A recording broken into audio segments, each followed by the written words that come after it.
can have an interview, but I would like my name to be anonymous.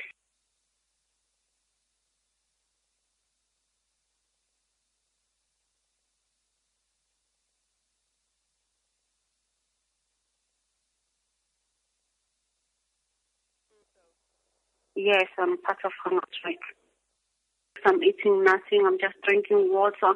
And when I I feel like I've got no energy, then I drink sugar water and glucosate. We're complaining because they are holding people more than they should. Like myself, I'm a victim of torture, and I come from Zimbabwe. And if you are a victim of torture and you have evidence, they're not supposed to be keeping you in detention.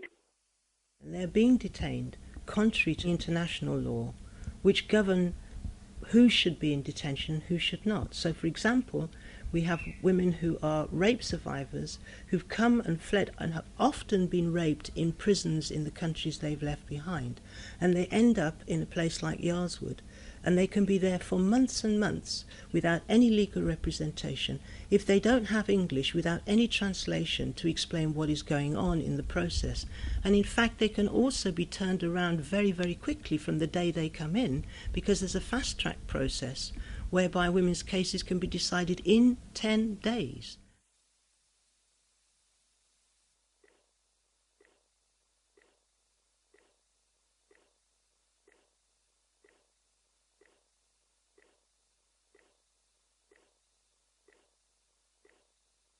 I'm one of the women who were locked up in the corridor when we were on hunger strike on Monday the 8th. We were told immigration was going to address us because we wanted them to attend to our grievances. And then we were told, wait there for immigration to talk to us. And then one officer said, the immigration is right there, and directed us towards the corridor. But nobody came. And the manager, by the name of Viv, locked us there. We were locked up in that place since shortly before 12 up to 7:15 when we came out. And the treatment was so bad. There was no ventilation. People were collapsing. We had to change our sanitary pads there on the floor. We had to wee on the floor. It was disgusting, and we had no water, nothing. 5 ladies collapsed, and one had asthmatic attack, and one lady has got a sickle cell problem, and a friend of mine is diabetic. We didn't even think of trying the windows because we know they have an alarm and they are locked. And at the end, when people were collapsing, some ladies decided to check if the windows were really locked. It was maybe after 3 hours. And then, fortunately, one of the windows wasn't locked and managed to open the window. Some ladies escaped through the window to get fresh air outside. They stood there outside.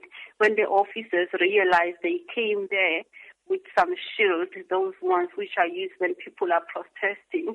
They came and they ran into the windows in order to stop the people from coming out, and some women got injured when they came running with those shields. One lady lost the whole nail, came off, and the other lady was beaten by the officers with that shield, and we saw the blood coming out from the ear. We didn't break anything. We didn't do any violence. We were there singing gospel music, praying, and then we saw a helicopter. We don't know if it was for news or what, because we were trying all sorts of help. We were phoning even the police, but they didn't respond. We phoned even the ambulance services. They didn't come. And when the officers saw the helicopter, they took their high visibility, those orange jackets, windbreaker jackets, and they pushed the other detainees down on the floor, and they blocked them with those jackets so they cannot be seen. We are not criminals. We came here to seek protection, but the way they are treating us is worse. It reminds us of our past.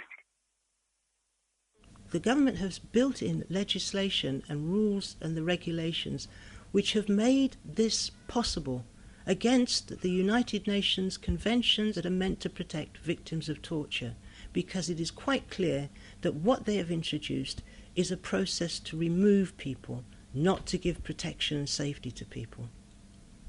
There are over 20 women who are still sticking fast to the hunger strike, and of course that's a great concern.